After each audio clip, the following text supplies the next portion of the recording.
Sports for Real with Coach Hall. This past Sunday, NASCAR held its first ever road race inside a city, and it was inside Chicago, and they call it the Grant Park 220.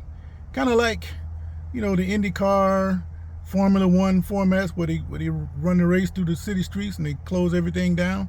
Well, that's pretty much what it was, and it was kind of unusual to see NASCAR running through those tight spaces in the stock cars that they have. Now, I don't watch a whole lot of NASCAR anymore, but when I did, I used to wonder, when a guy's, he'll jump out and he dominates the race, and then all of a sudden, there's a caution flag. So they bring everybody back together for a restart, and then they have to try to dominate again. But that doesn't always happen. So I came up with this idea in my mind years ago. I call it the Florida 300. What I would do, I would close the Interstate 95 ahead of the race, and we would run from the Broward County line north to the Duval County line, which is about 300 miles. And if a guy was to jump out and dominate the race, like I've seen several times in the normal races, if a guy behind him gets into a wreck, that doesn't affect the leader. He can continue on running this race as usual.